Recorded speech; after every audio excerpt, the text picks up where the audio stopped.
There's got to be a way to make this job quick and easy. Oh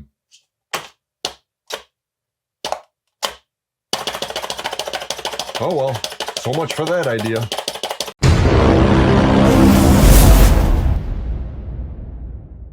Hey folks, we're back again with another video, and this is part of our new bike build series, and today we're going to install the drivetrain. We're going to install it all, from shifter to derailleur and everything in between. Now, for all you beginners out there, do not be intimidated by this job. This is not a difficult job. There are a lot of parts.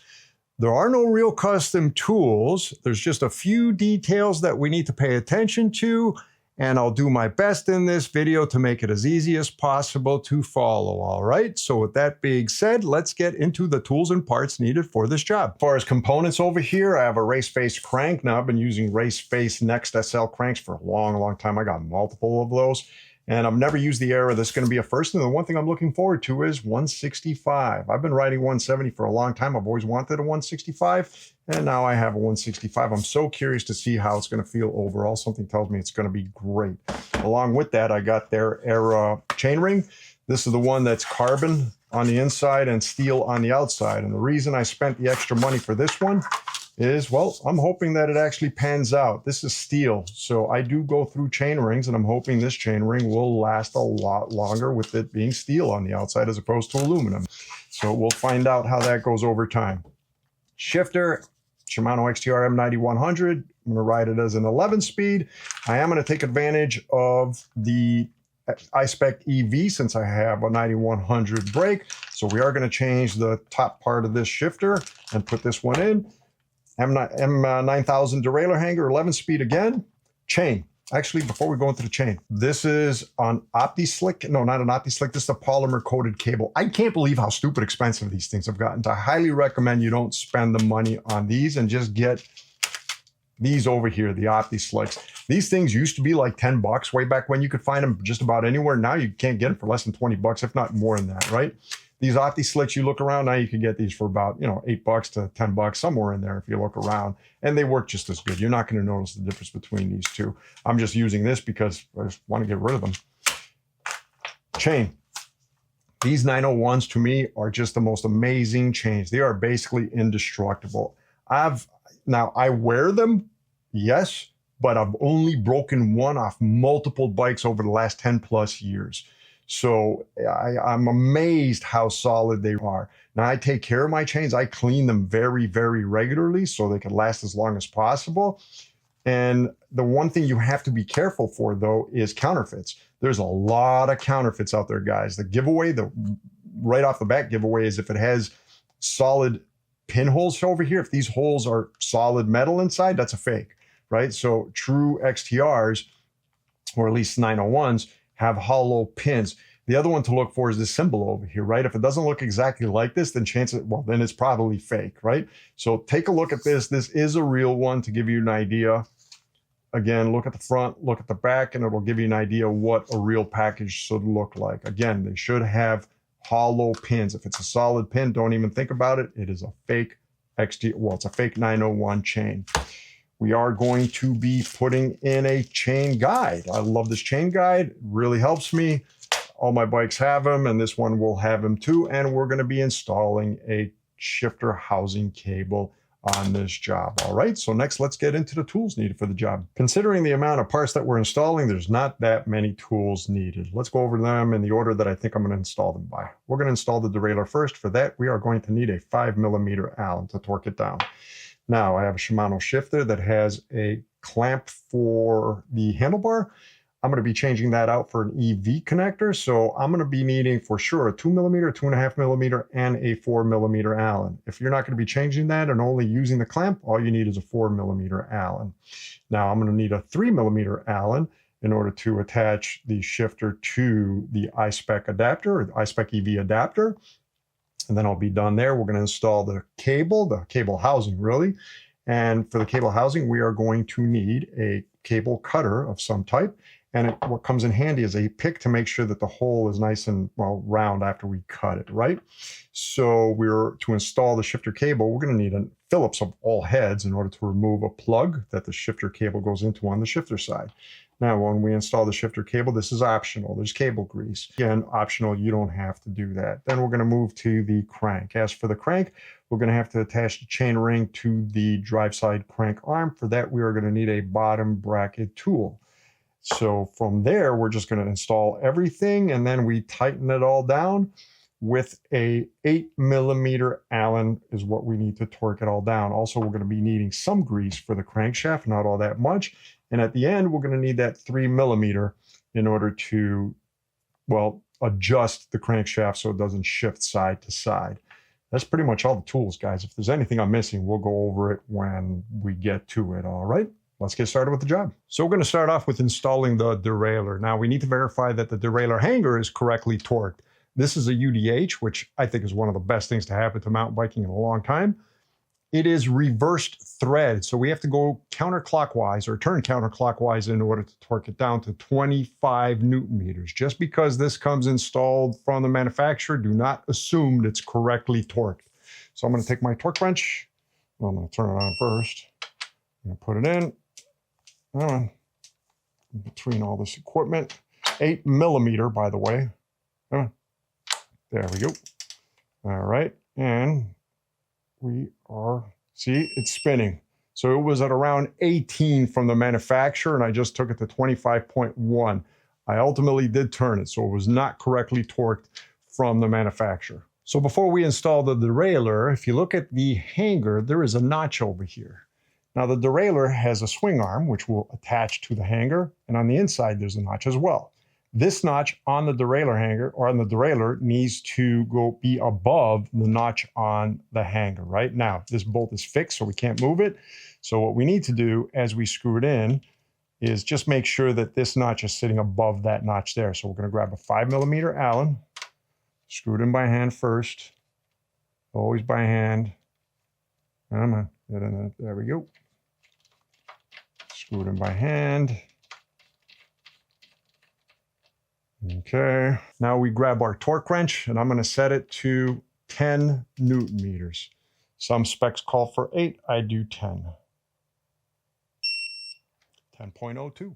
So before I install the shifter, I'm going to make a slight change to it. I'm going to remove the clamp that it comes with and install an EV clamp or mount so I can install it straight to the brake as opposed to having a separate clamp on the handlebar.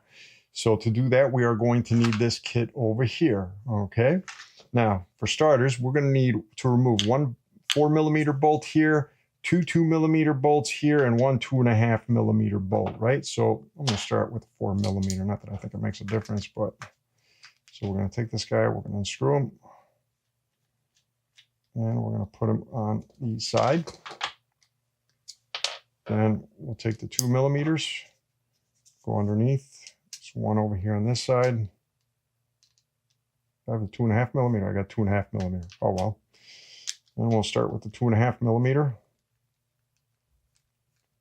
Remove him. And that should remove the clamp on top completely. Keep him with him. And now we will remove the 2mm. Right. Okay, and this should be for the cap. 1 and 2. Okay, leave them on the side. Now we'll open this kit. Careful over here, a bunch of stuff's gonna come out. All right, so we have our I-Spec. That's the big difference over here. Now, let's be careful over here. We are replacing this side here. Okay, so this top cap's going to separate. Nothing should pop out. There we go. And now we're going to take this guy, and I believe he goes in like this. There we go. Oops, watch out for the screw that plugs. Actually, I could just remove this guy for now. Install him later. That's the screw that plugs the shifter cable cap. Well, that's the shifter cable cap. Now make sure he is clamped together. Okay, just like that. Right? So, for starters, they give us a top bolt. And don't tell me this is a 3mm. Is that 3mm? It's a 3mm. Bet you anything. not a 4. It's just ridiculous. Well, good thing I got it handy. So we're going to need a 3mm. Honestly, for this one shifter, 2mm, 2.5mm, 3mm, 4mm. I don't know who makes this stuff up. Okay, might as well give it a good hand tight. There we go. I'm gonna get rid of that 3mm. Let's install our 2mm back in there. There's one bolt over here.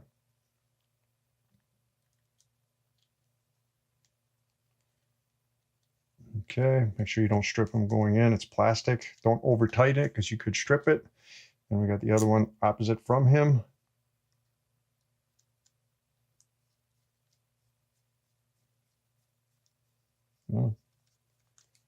Okay, don't over tighten it, just nice and snug.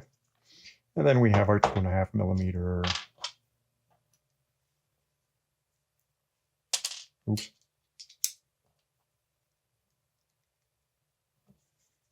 Okay. This guy, again, nice and snug.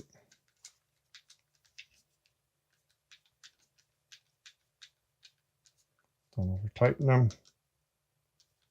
There we go. He's done.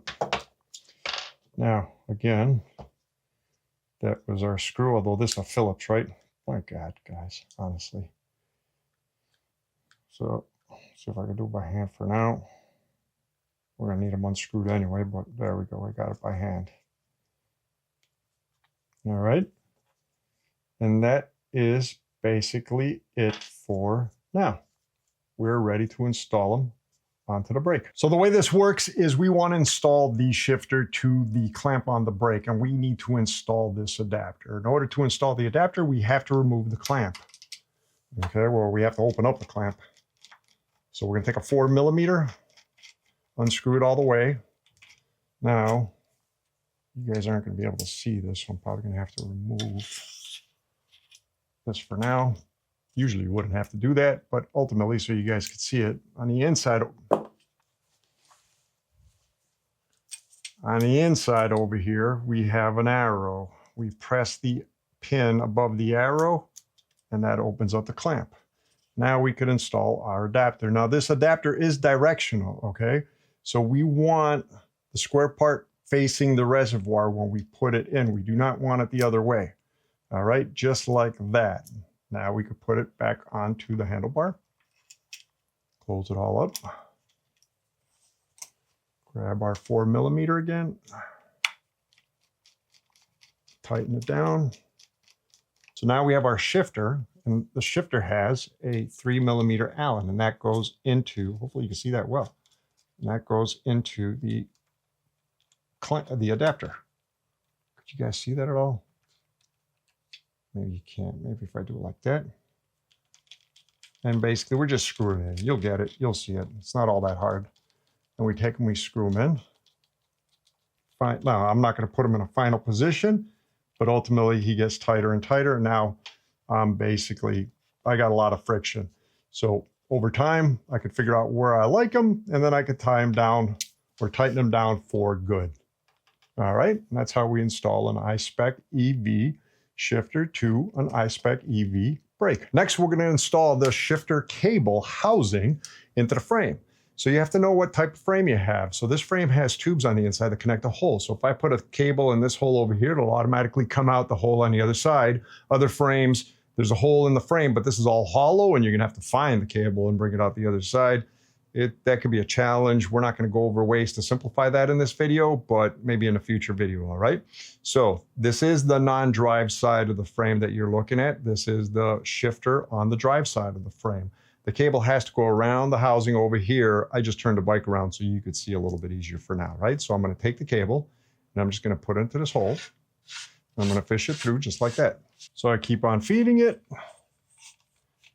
and it came out of the hole. Now the next hole is over here. So what I'm going to do is I'm going to bend the cable, and we're going to go straight into the other hole. We're going to feed it through until it comes out the hole over here in the chainstay. Now, sometimes with these things, they can get stuck. Oop, there we go. I'm stuck. It's actually stuck against the chainstay. Can I do it with my hand? Nope. I'm gonna need a pick. Grab a pick, put it in the hole, and just move it out enough where it'll come out. There we go. Just like that. Now we could keep on feeding it. Give it a little bit of help. All right. Next, what we want to do is take the cable and bring it into the derailleur, okay, into this spot. But there's a couple of things we need to do before in order to prep it. For starters, I want to make sure that I got a nice clean cut over here, right? So what I'm going to do is I'm going to grab my cutters and I'm just going to cut the tip off just like that. All right. And then I'm going to take a pick. All right. I'm going to put inside. I'm going to make sure I got a nice hole. Make sure nothing is deformed. Just like that. Now, with the cables, you're going to get a ferrule, right? Just like this. Many different types of ferrules. We're going to take the ferrule. We're going to put it on here for now. Okay. And then we take the ferrule and we put it inside. Now, if you notice, we're all the way inside, okay, but it's lifting the cable up. We don't have enough slack over here, and this is a bit of a mistake that few people make. We want to give a nice round arch over here. We don't want this to be too tight. We don't want too sharp an angle. We want a good amount of roundness over here, like a good arc, in order to feed the cable more smoothly in there and to also help with the derailleur from bouncing around to a certain extent, right? But more for the cable to have more of a smooth curvature to it where it's not too tight of an angle. So now we need to find the cable length in order to cut the shifter cable housing, okay? Now, for starters, you have to have a really good idea where you want your lever, your brake lever, and your shifter triggers to reside, okay? Now, if you have a definitive point, then all you need to do is stretch the cable around, make it follow the brake cable. Again, you want enough slack where the handlebar can turn to at least the halfway point or at least just past the top tube, and then you cut it and we put it in. If you don't know exactly where you want it, then I would give yourself a little bit of extra slack, because reality is this: we could always cut cables shorter later. We can't stretch them out, right? So what I'm going to do is, again, we're following our brake cable for the most part. We're going all the way around here. And since I'm not 100% sure, I'm going to give myself an extra inch or two, okay? And that's just to play it safe. So I'm going to be somewhere around here. I'm going to put my thumb on it. I'm going to grab my cutting tool and take them and chop them. Once again, I'm going to grab the pick. I'm going to round them up inside. Make sure that there's no obstruction for the actual shifter cable. And then again, I'm going to take a ferrule. I'm going to put it on it. And that ferrule plugs right into here. Now, it's not going to be solid here until we put in the actual shifter cable. So now we want to install the shifter cable. So there is a plug over here, if you could see it, right? And it has a Phillips head. We have to remove that plug. So I'm going to grab my Phillips. It's a quick twist and it comes out, and put it on the side for now. As for the cable, we need to unravel it. Now be careful over here. Make sure you're wearing your safety glasses, because sometimes this thing could just spring open, right? And it could just bounce anywhere. So we're going to take them, we're going to unspring them, and we're going to fully extend them. Now, these are super long cables. Now you have an option over here. This is a polymer cable. Technically, I don't need any grease on it, right? But as I mentioned earlier, Shimano does have this cable grease. I find with this cable grease, just like with heatsink grease, less is more. So what I do is I just put a little bit on a fingertip just like that, right? Then I'm going to go to the top, and I'm going to lightly coat the whole thing and just keep on spreading it out. I do not want to see it visible. I just want a really thin coat of this stuff over the cable. So now before we put them in, we need to make sure that we're at the lowest gear, right? So if I go up, this is going up in gears. I'm going to hit this top button. We're going to go down to the bottom gear. Now we're going to grab the cable and we're going to feed it in that hole, right? Now I'm totally blind to this. I don't know if I'm going to make it easily. Oh, wow. I fluked it off. Did I fluke? Yes, I did fluke it off. There we go. So, I mean, I got camera, light. So, stands. So basically, we're just going to push this cable all the way through. Okay. This is like so backwards for me. And just keep on feeding him. Let's just do it this way. All right. We feed him and feed him until he goes all the way to the end.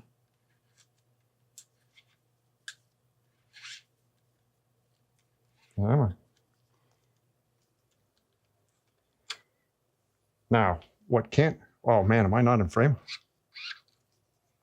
It just popped up. Now what you can do is make your life easier. Is just separate it, we'll put them together later. But if you notice now, any second on the other side, we should be coming out. There we are. Sometimes he'll get stuck on the backside. You'll just have to go there and sort of separate it and feed it through, because sometimes he'll get stuck on the ferrule. So now what we're going to do, close the front side up just like that. Just leave, well, what we can do is pull them all the way back, hold on to the plug, put this guy in, and then on this side, we're just going to pull them all the way down. And now we're nice and tight. Now to finish this part of the cable install, we're going to take the cable and we're going to mount it underneath this plate to lock it in place. Now, one thing I'll say is that you're not going to look like, your setup's not going to look like this. I put a pick over here to hold the derailleur cage down so you could get a better view over here of what I'm doing, right? So there's one detail about this mount underneath this plate that a lot of people aren't aware of. Let me take the plate out. If you look carefully over here, there is a groove.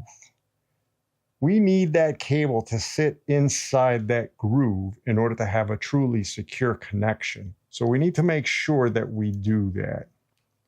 So I'm going to screw the plate in. I'm going to make sure that cable sits in that groove. And I'm not tightening it down permanently. This is all temporary. Okay. And that ends the cable part of the installation. Actually, before we say we're done, we have to plug up the shifter cable hole. Now we're done. Now we've prepped the crank arms. For starters, we're going to put the chain ring on the drive side spindle. Now, one thing about chain rings, you need to make sure that you get the right chain ring for your bike. I mean, now we have multiple chain lines that we have to worry about. This whole world's getting crazy, bottom brackets and chain lines.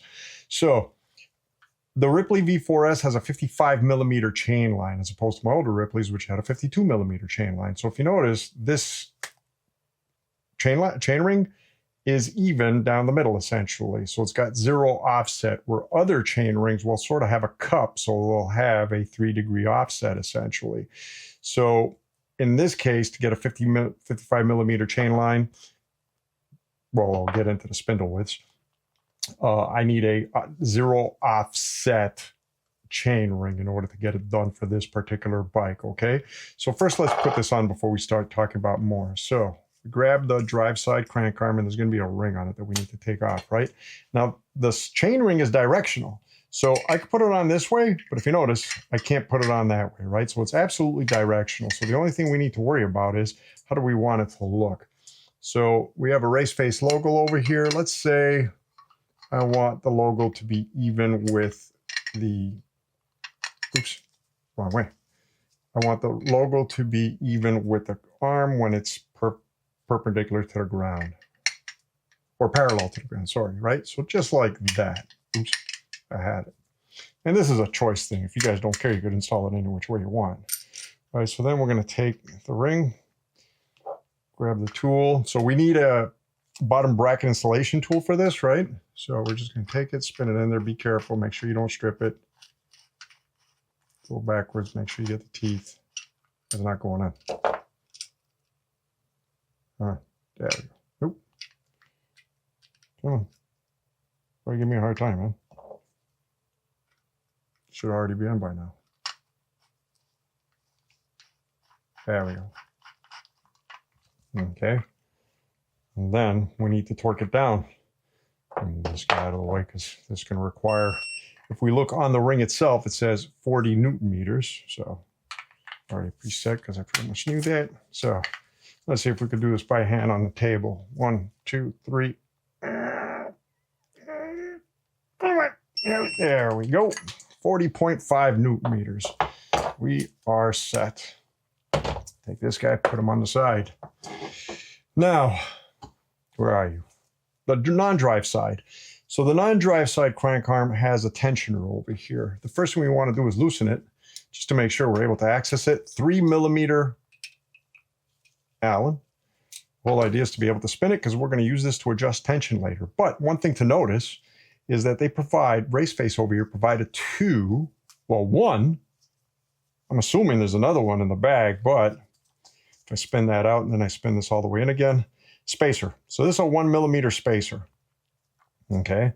Now, this is very important. It's all based on, the spacers are based on how wide your spindle is, right? So I have and what type of bottom bracket you have. So I have a BSA 6873 with a 136 spindle, should say it here somewhere. 136 spindle, there you go.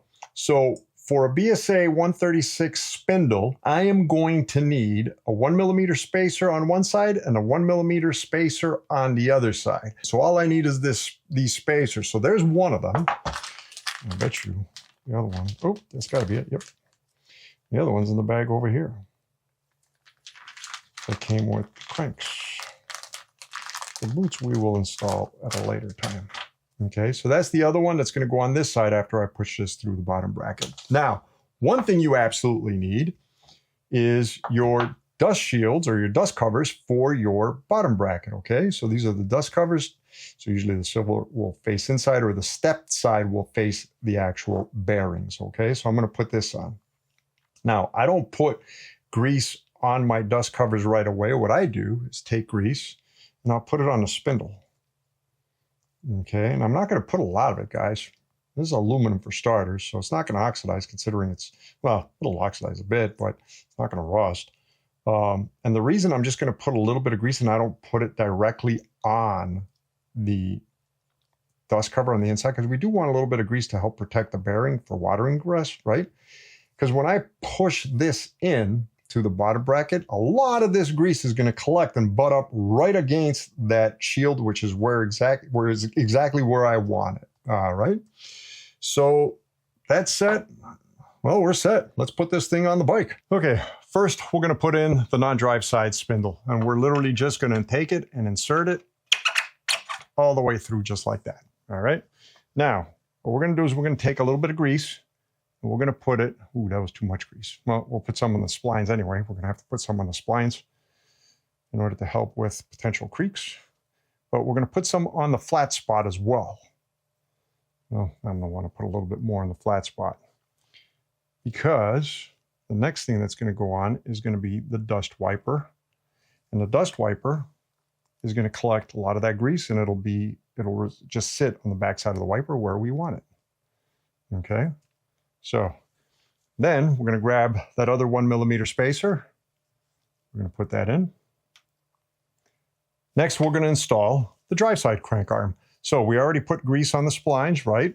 Now we want the non-drive side to be straight down, and then we're going to take the drive side straight up. And with an 8 millimeter Allen, this is a pedal tool, but it works great for this, we are going to screw it in. Oops.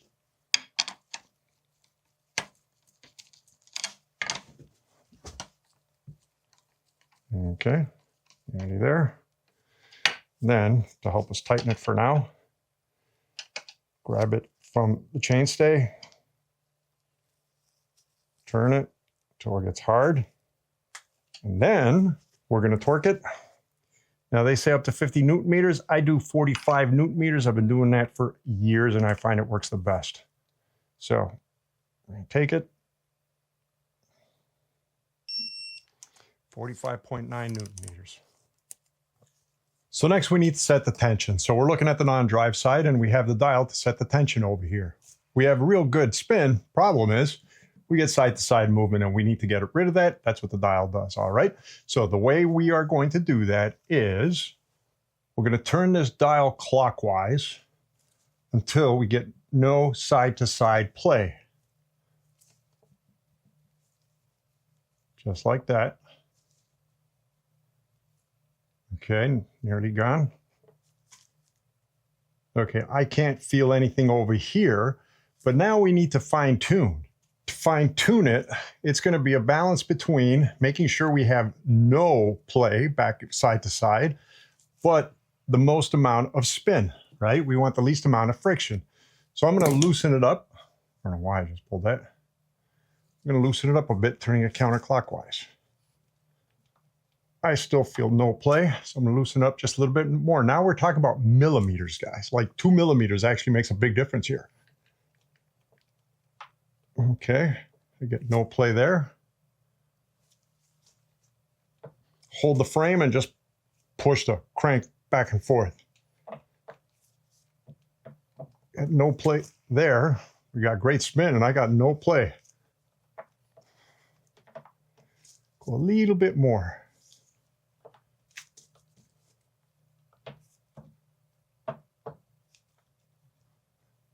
Maybe a little bit of play there. So we're just going to dial it like literally a millimeter or two. That feels more solid. We got great spin. I got no complaints. What we're going to do now, we're going to grab our 3 millimeter Allen and we're going to lock down the screw. Don't over tighten it. Just make sure that gap gets closed, or at least as close as possible. All right. Oops, I just moved a little bit, but there we go. Just like that. Now we're done. So we have no play and we got great spin. Our crank is set. And now we install the chain guide. So this is an adjustable chain guide, but in order to adjust it, we have to remove the actual guide itself because the adjustment screws in back of it. Now, in the back, there is a screw. Never touch this screw. This is the screw we need to get, but we can't access it from the back. It only has the Allen socket in the front, but never touch this rear screw, all right? So we're gonna take a 4 millimeter Allen for now, and we are gonna loosen and remove the screw that is holding the actual guide itself. All right, this is a screw with an O-ring on it. And I get it out, a little bit more. Okay, now we're gonna take the whole thing and we're gonna put them both on the side. So in the kit, they gave us 2 screws. Now the screws come with spacers, but we will not need the spacers, all right? So what we're gonna do is we're gonna take the guide, we're gonna basically install it like that, okay? Now, I'm gonna grab a screw. I'm gonna start with the top screw over here. I'm gonna take this guy, I'm gonna screw him down. Don't over tighten him for now, make sure he's somewhat adjustable, right? And for now, this is all temporary. We will be adjusting him in detail later. And take the other screw and, nope, I made him a little too tight. Again, don't make him too tight, make him where you can move him around. And right now, sort of got to move, there we go. Just fit him in, and this is all temporary for now. Just make sure he's deep enough where the crank could spin. Okay, just like that. And the crank spins. Time down. After we set the chain, after we install the chain, then we are going to set the final height for the chain guide. And last but not least, we install the chain. Now, in the kit, we get a chain and we get the clips, oh, I forgot the name of these crazy things. But anyway, things that snaps it together. Geez, I can't remember the name right now. Now, there's one little secret when it comes to new chains. Whenever opening up a bag with a new chain in it, the first thing you are going to do is remove all the oil or grease on the outside of the chain. And I mean all of it. With chains, we don't want any grease or oil outside of anything inside these links over here. We just want the oil grease or the oil inside the links, or wax, whatever you want to use, inside the links. Anything outside does absolutely nothing but collect dirt, which ultimately makes it inside the links and, well, wears out your chain even quicker, all right? We clean the chain, now we put it on. Now, one thing to notice is that on one side of the chain, there's letters. On the other side, there's nothing. On Shimano chains, the letters face you when you're putting it on. So we're gonna take the chain and we're gonna put it on the chain ring first. Then we're gonna pass it behind the chain stay. So we attach the chain to the chain ring. We have it on the inside of the chain stay. Now we need to put it through the derailleur. Now, when it comes to the derailleur, if you notice over here, there is a tab. We need the chain to go on top of this tab, okay? And then it will wrap around the wheel. All right. And we'll pull it back so we're even so it doesn't fall out. Now, why around there? Because when we put the cassette in, then it will wrap around the top wheel, okay? So we got our, our jockey wheel and our guide wheel. So it'll wrap around just like that, and we won't be rubbing on that tab. You never want that chain rubbing on that tab inside the cage. Next, we grab the quick links from the kit, and on the links themselves, there's arrows, right? And the arrows tell us which direction they need to go. So this is clockwise rotation, so the arrow needs to go this way. So that being the case, with the arrow on this link pointing this way, and I have the stub on the back, the tab in the back, I'm gonna put it in this link over here. Then I'm gonna take the other link and put it on this one here. And then we are going to temporarily connect them so the chain doesn't fall off, just like that. And done. And there you have it, folks. We just finished installing a complete drivetrain from shifter to derailleur and everything in between. Again, like I mentioned earlier, this is not a hard job. There are some few details when it comes to the installation that we need to worry about, but outside of that, it's nothing real difficult, and the tools needed are very simple tools, nothing really custom like many other jobs, right? So for you beginners out there that were intimidated by this in the past, don't be. I'm telling you, you guys could take care of this. You could install your own drivetrains with confidence. Part 2 to this video is going to be fine-tuning everything. We're going to cut the chain, we're going to tune up the gearing, and make sure that shifter works perfectly for us. So, guys, if you like this video, please click that like button, click that subscribe button to see more videos, click that bell button, ding, in order to get notified when new videos get released and more videos like this are coming. Till then, I hope all is well with all of you, and we will be talking to you soon. Take care. Have a good one.